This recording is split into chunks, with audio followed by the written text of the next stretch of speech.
អ្នកធ្លាប់លើគេប្រាប់ថារឿងទុំទាវគឺជាដួងព្រលឹងស្នេហាអមតៈដ៏សោកសៅមែនទេតែសម្រាប់ខ្ញុំវាមិនមែនគ្រាន់តែជាស្នេហាទេវាគឺជាការពិចារណាជ្រៅជ្រះអំពីជីវិតនិងទំនាក់ទំនងក្នុងសង្គមយើងវាបង្ហាញពីការឈឺចាប់ដែលកើតចេញពីការសម្រេចចិត្តដ៏លំបាករបស់មនុស្សដែលយើងស្រឡាញ់និងទុកចិត្តជំនួសឲ្យការបន្ទោស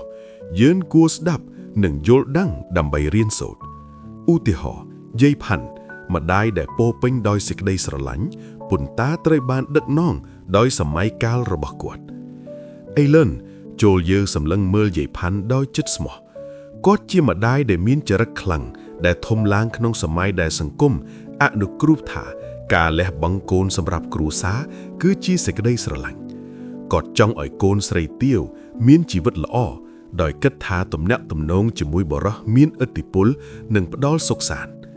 នៅពេលនាងទាវសួរហេតុអ្វីម៉ែគាត់ឆ្លើយម៉ែចង់ឲ្យកូនល្អ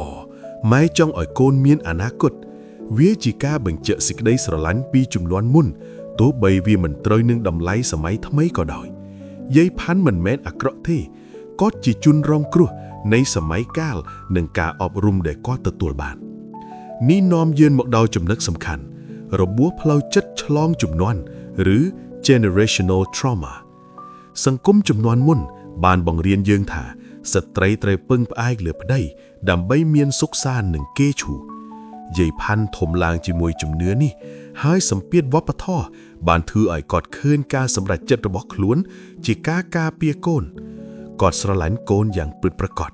តែវិធីស្រឡាញ់នោះបានបញ្ចេញមកជាការលះបង់ដ៏ឈឺចាប់វាជាវដ្តដែលយើងឃើញក្នុងគ្រួសារជាច្រើន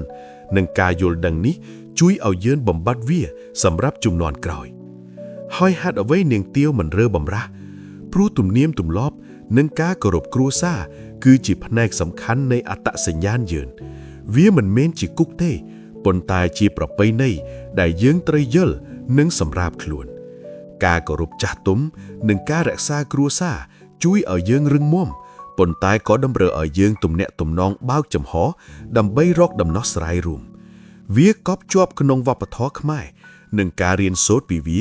ជួយឲ្យយើងធឺបានប្រសើរជាងមុនចូលមើលទុំដែលមានសមិទ្ធភាពខ្លាំងស្មោះត្រង់ប៉ុន្តែត្រូវប្រឈមនឹងអំណាចសង្គមវាបង្ហាញថាសមិទ្ធភាពត្រូវការគាំទ្រនិងការយល់ចិត្តដើម្បីរីកចម្រើនការស្ដាប់និងទំនាក់ទំនងអាចជួយឲ្យយើងជៀសវាងសោកនាដកម្ម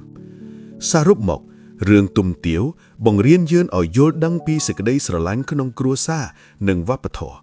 យើងមិនបន្ទោសទេប៉ុន្តែរៀនសូត្រដើម្បីបំបត្តិរបួសជំនាន់និងសាងសង្គមដែលស្រឡាញ់គ្នាបែបស្មោះត្រង់ឈាមដែលខាប់ជាងទឹកគឺជាកម្លាំងបើយើងប្រើវាដើម្បីសង្គ្រោះគ្នារឿងនេះជាការអំពាវនាវឲ្យយើងទំនាក់ទំនងបើកចំហនិងគាំទ្រគ្នាទៅវិញទៅមក